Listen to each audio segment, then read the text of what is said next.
there's not been anyone who could take or leave Puffy.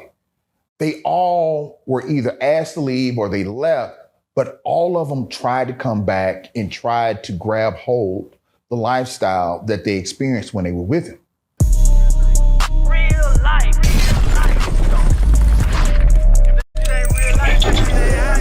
It ain't real life. Just ain't real.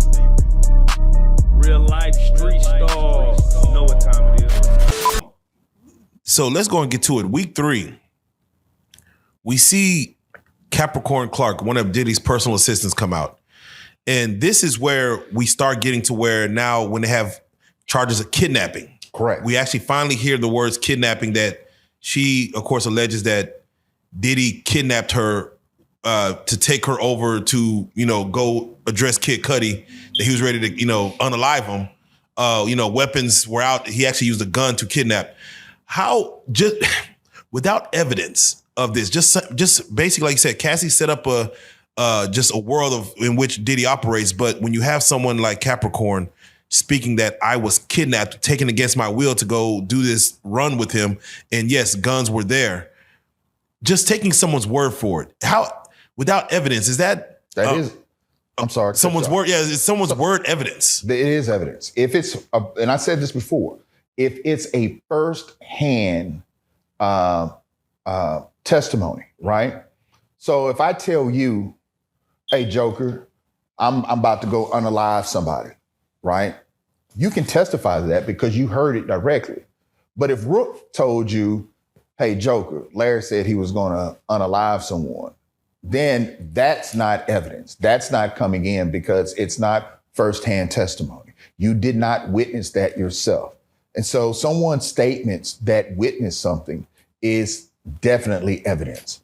So the defense, of course, they cross-examined and they were basically trying to find holes. And I guess that's their job, to basically say that she may be making up things because her dates were off, as far as when Diddy, I guess he wrote her a letter of recommendation to go on and work. And she stated that, I couldn't find a job after Diddy, but yet she was still around him. So she painted this horror story of being around him, but also she kept going back to him.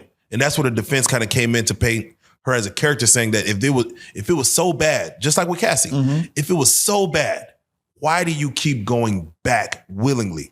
Is it the fame? Because she said she had left Diddy to go be with Rihanna in some overseas. So they're like, you wanted the life and the fame, and yet that kept bringing you back to it. How does that look as far as to either a jury or just the case overall? It's going to be a large part of the defense's case. We talked about it. It's songs about it. I think Cardi B and Offset made a song, Clout Chasing. Yes. Right? Do anything for clout. You do anything for clout. And so, there are individuals who experience a lifestyle, and once they experience it, it's very hard to go back. I'll be honest with you. The first time I flew on a PJ or a private plane, I haven't flown at all, so go ahead, please. And you fly on it a couple of times, it makes it almost impossible to fly coach, right? Like if at that point, if you're not on a plane and someone is not serving you food, bringing you drinks without you pulling out your credit card or something of that nature, or without you sitting next to someone who is with a kid or some other stuff, at that point, it makes it almost impossible. And I'm just saying that for me, because of that experience, right? You've Right. flown on these planes. Now you think about that. That's just a plane. Now you're talking about someone who's never stayed in a regular room, who's always stayed into a penthouse suite. If you've never been to a penthouse suite or stayed into a penthouse suite or been a VIP guest of a hotel, the experience is totally different. And when you are receiving the reciprocation of, or the benefits of that person's lifestyle, to have that, to be removed from that, because I'm not going to say take it away, but to be removed from that is very difficult, because Capricorn talked about it. I'm on yachts, I'm doing this, I'm doing that, and I had this great job. Well, if you no longer have that job, you're not entitled to those perks. And I'll give you a perfect example because I thought about this earlier today. Please. Many of your listeners have walked off jobs. They've either called in and said, I'm not coming back in, I quit. They've walked in and said, I quit because of how they were treated, right? Right. They quit a job. Lots of people have quit jobs. What made it so difficult, especially given this circumstance, for someone to quit a job? Because if you're talking about mental abuse and you're talking about the psychological aspect of it, and you're working for someone, why didn't you quit the first time it happened? Personal assistant jobs are jobs of, strenuous work. I mean, you don't know day in, day out, you don't know what you're going to deal with, to the point where I see everyone possibly not saying, I'm going to be this person's personal assistant for a decade or on. You're going to want to one day grow out to do something else. So I look at it like buyer's remorse. That's how I kind of look at it like that, just to play devil's advocate. I'm like, Right. More so you didn't get what you kind of wanted out of the thing. So therefore, and we're going to get into her testimony a little more, but her coming to speak, some of the, of course, the prosecution is bringing these witnesses forward. Mm-hmm. So they're making sure that they're getting people that's going to speak against Diddy and things that he's done. But a lot of it, I do believe not only Cassie, but a lot of them, because of the time gap in all this, it sounds like a lot of buyer's remorse of what they put in versus what they got out of it. Well, I'll give you even one more. I think one of the dangers that the prosecution faced is all of these individuals are not equally situated to Sean Combs. Correct. So other than Kid Cudi, there's not been anyone who could take or leave Puffy.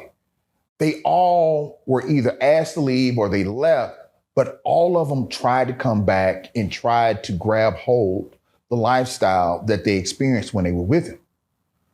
And so you're talking about years away from them and you come back. And so that's going to play with the jury.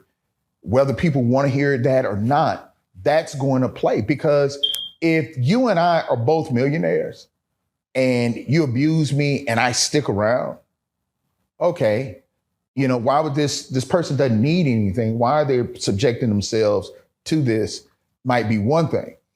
But someone who was elevated and received those benefits were no longer there, right, and came back. And quite honestly, a lot of these people or some of these individuals have either had civil suits against Sean Combs at one point, or kind of the defense has insinuated that this person is going to file a civil suit against Sean Combs. Yeah, I believe even Capricorn herself, she had settled, and they didn't speak on the amount, but there was a situation where she settled. And just when you hear, and again, this just goes to celebrityism in general, when you hear a Sean Combs settling, a R. Kelly settling, a Michael Jackson settling, and then a later situation comes up and you hear about, this, because of course normally settlements are sealed, can't really talk about the amount and things of that nature, but when you hear that someone settled, does that play as just a guilty conscience on the jury, as far as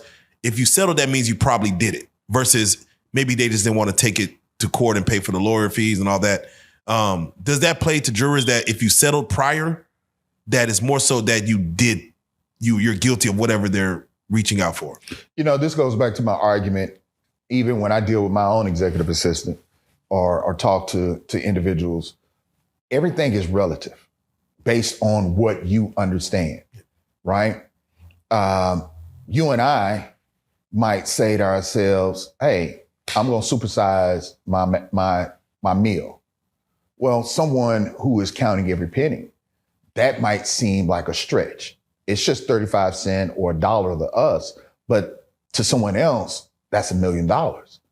So when you start talking about individuals working for people who have this type of success, they understand that being in that atmosphere, right?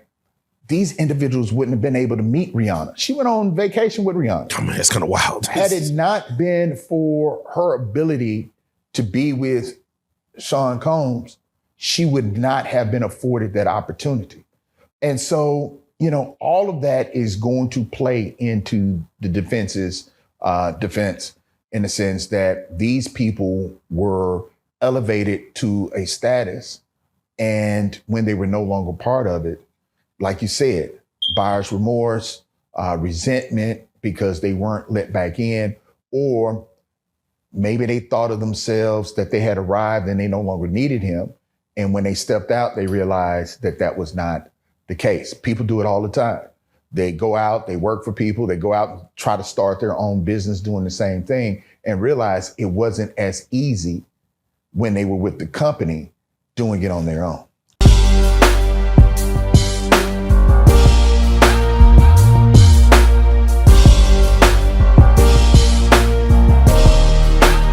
Shout out RealLyfe Street Starz, nigga.